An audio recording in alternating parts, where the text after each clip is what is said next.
Del CIT de la Universidad Nacional. ¿Tiene una presentación también? Por favor.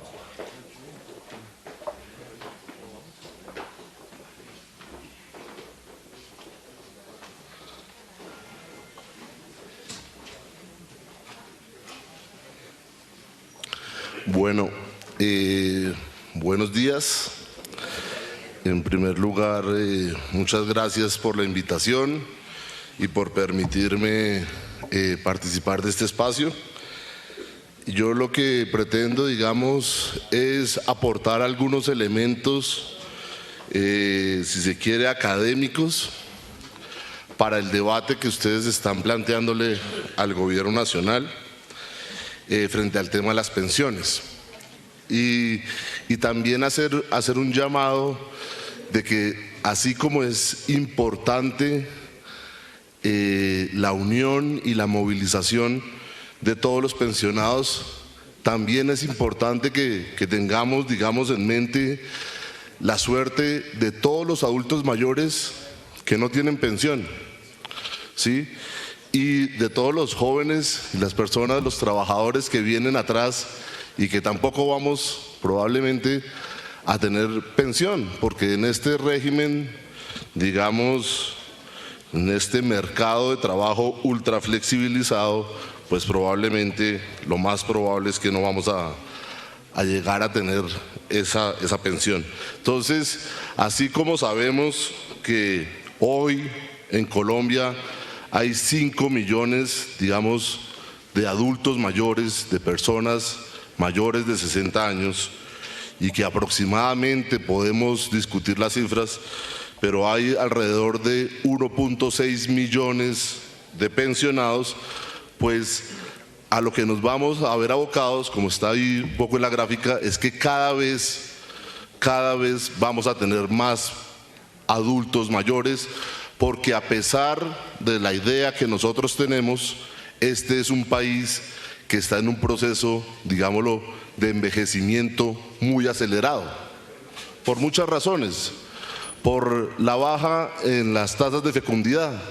Es un problema complejo, es un problema estructural que tiene características culturales, características de educación, pero por muchas razones ya no es como en los tiempos de mi abuela, que mi abuela tuvo 17 hijos. Ya eso no pasa, ya las mujeres quieren tener menos hijos o no tener, y eso implica, digamos, que hay un proceso de envejecimiento y también hay un proceso de baja en la mortalidad, porque los avances de la ciencia nos permiten, digamos, cada vez vivir más, a pesar, digamos, de nuestro sistema de salud, ¿sí?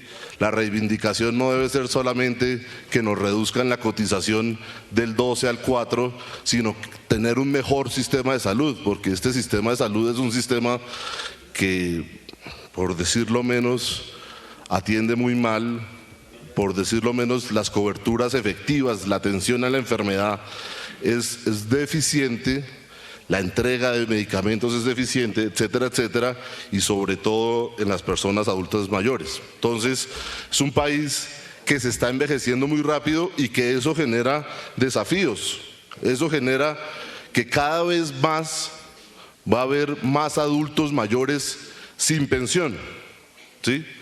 Y además en nuestro sistema de salud cada vez va a tener más presiones para atender adultos mayores, y eso implica que tenemos que destinar más recursos para la atención de los adultos mayores, porque en los sistemas de seguridad social, que son unos sistemas que se inventó la humanidad justamente con base en la solidaridad. Por eso los sistemas de ahorro privado no son sistemas de pensiones, son sistemas de ahorro privado, pero no hay ningún elemento o un muy pequeño elemento de solidaridad. El sistema de pensión, el sistema de prima media, el sistema de colpensiones, ese sí es un sistema de pensiones porque ahí hay solidaridad entre las generaciones, ¿sí? Lo que aportan los jóvenes se utiliza para pagar las pensiones. Entonces, en un mundo en el que cada vez, digamos, va a haber más adultos mayores, se necesita más solidaridad. Y eso es muy importante porque, o si no, cuando el Estado se desresponsabiliza de sus responsabilidades, le toca a las familias asumir esas responsabilidades que el Estado no asume, y eso va a implicar, digamos, para las nuevas generaciones, pues más dificultades. Entonces, ese era un primer elemento que hay que tener en cuenta, ¿sí? Si hoy somos 1.6 millones de pensionados, el tema importante también es que cada vez va a haber más adultos mayores sin pensión y por lo tanto en una situación social y de pobreza muy, muy grave.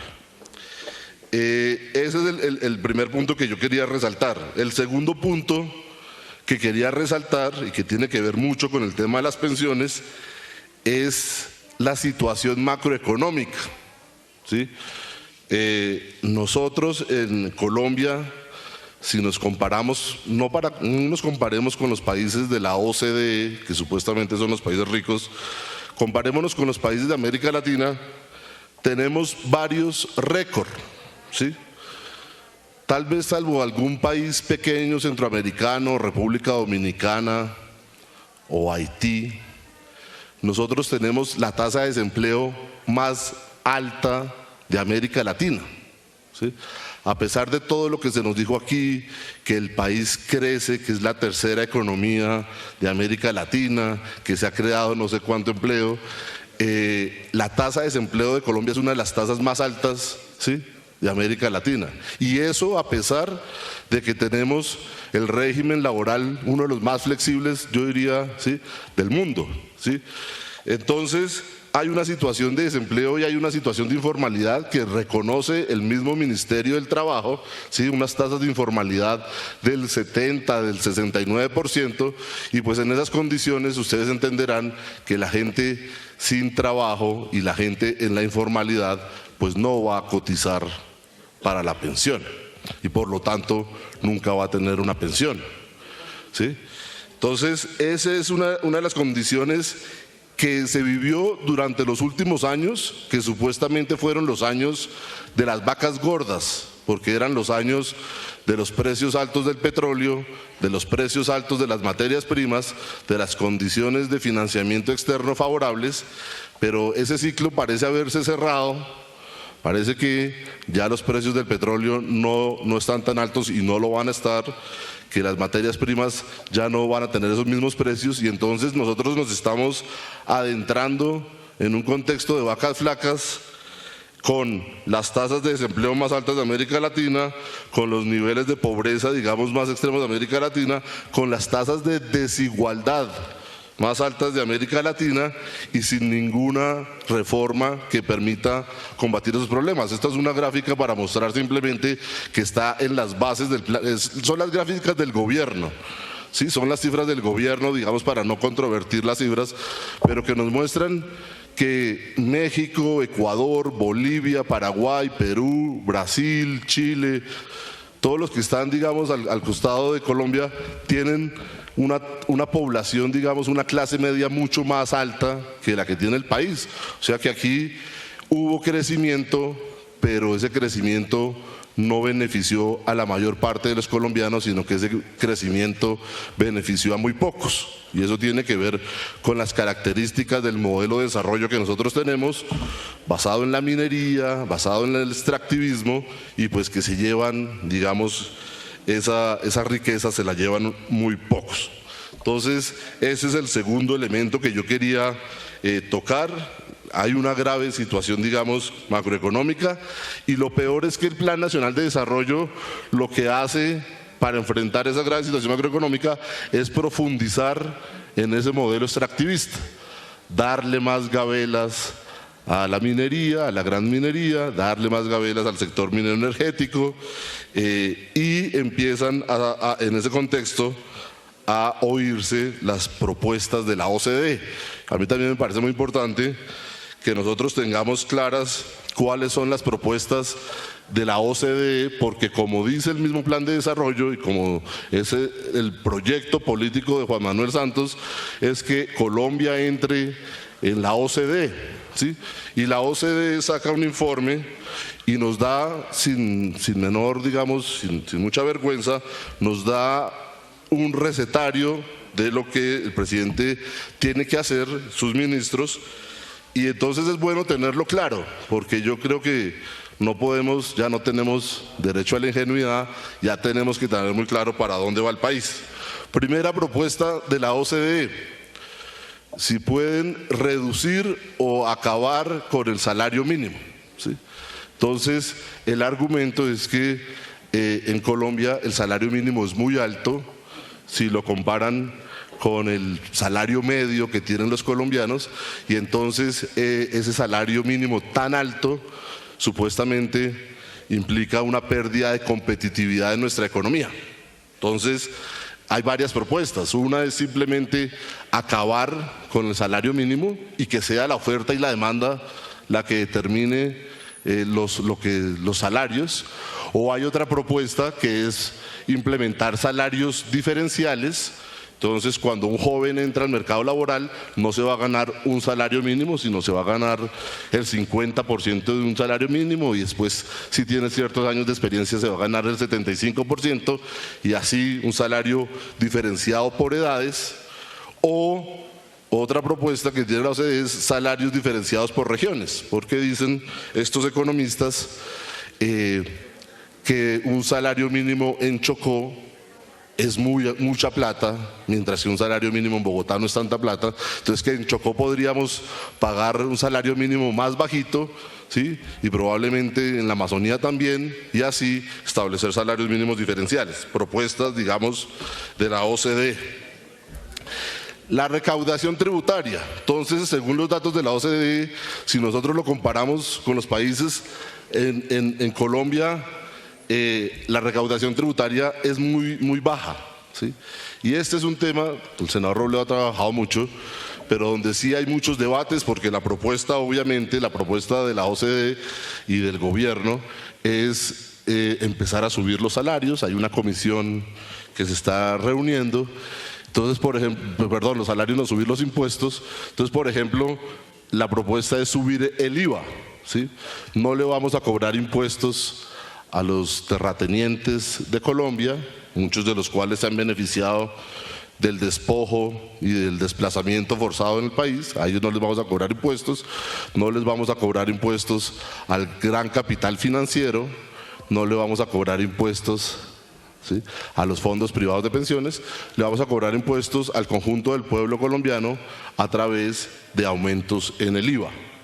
Y esta realidad, esto que se propone, ya es realidad en países como España, países como Grecia, países como Portugal, países como Irlanda, ¿sí?, que hoy en día tienen tasas del IVA cercanas al 20%, ¿sí? Entonces, esa es la otra propuesta. En materia pensional, ¿cuáles son las propuestas? Si nosotros vemos la cobertura en términos de pensiones, estos son los mismos datos del Ministerio de Trabajo: 17 millones de afiliados. De esos 17 millones de afiliados, hay 6 que están afiliados en el régimen de prima media, en Colpensiones, 6.5, pero de esos 6 millones de personas que están afiliadas, solo cotizan, son cotizantes activos 2 millones, ¿sí?, de personas. Cotizantes activos es aquel que cotiza por lo menos una vez cada 6 meses, ¿sí? Porque hay gente que alguna vez tuvo un trabajo, que se afilió, pero que después nunca más tuvo trabajo y no volvió a cotizar. Aparece como una persona afiliada, pero no cotiza. Esa persona que no cotiza, pues no va a tener pensión. Y la persona que cotiza cada 6 meses tampoco va a tener pensión, ¿sí? En el sistema privado supuestamente hay 10 millones de afiliados, y de esos 10 millones de afiliados hay 5.7 millones que cotizan, que, como decía el profesor Giraldo, con la privatización que se quiere y que se avanzó, digamos, con la ley 100, lo que se hizo fue sacar a buena parte de las personas que cotizan, llevarlas al sector privado y descremar, por así decirlo, al sector público.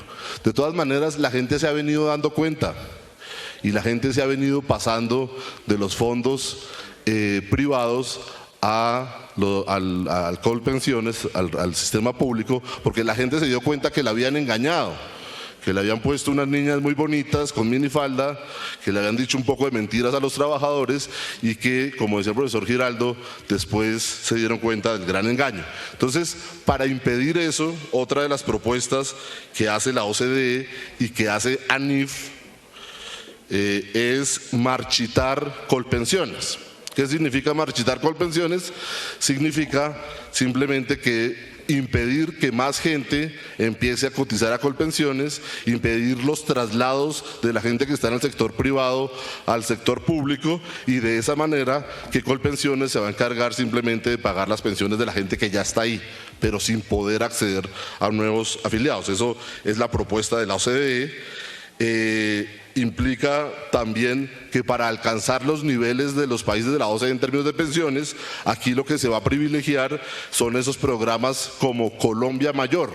Ustedes conocen Colombia Mayor, es un programa que reparte subsidios a los adultos mayores pobres, subsidios de 70.000 pesos mensuales, y entonces la idea es que con esos 70.000 pesos nosotros vamos a mostrar indicadores de cobertura en términos de pensiones del 80 o del 90%, y así es como vamos a entrar a la OCDE. Y también seguir incentivando ese programa que ustedes conocen de los BEPS, los beneficios económicos periódicos, que supuestamente es para incluir a los trabajadores de la economía informal en el sistema de pensiones, que también, digamos, es un sistema que no es pensional. Finalmente, las dos propuestas finales sobre el tema de pensiones, pues ya se me pasó el tiempo, es igualar la edad de retiro en 65 años para hombres y para mujeres, con todas las consecuencias que ya se han descrito aquí para las mujeres y todos los problemas que tienen, digamos, las mujeres para su ingreso al mercado laboral y toda la discriminación que existe. Y finalmente la idea es una idea que se instauró en el país, y es que las reformas ya no pasan por el Congreso, las reformas las hace un grupo de economistas sabios. Entonces la idea es crear una comisión de sabios, ¿sí?, como la Junta Directiva del Banco de la República, que es una junta directiva que no le rinde cuentas ni al Congreso ni al país, probablemente rinda cuentas al capital financiero, pero esa comisión de sabios independiente, supuestamente independiente, entonces será la encargada de tomar las decisiones sobre el régimen pensional, impidiendo, digamos, que haya ese debate democrático y que la gente en Colombia pueda participar de ese debate democrático sobre el tema de pensiones. Entonces, mi intención era como darles algunos elementos para la discusión y para que nos ubiquemos un poco en la realidad sobre el sistema pensional que tiene el país. Gracias.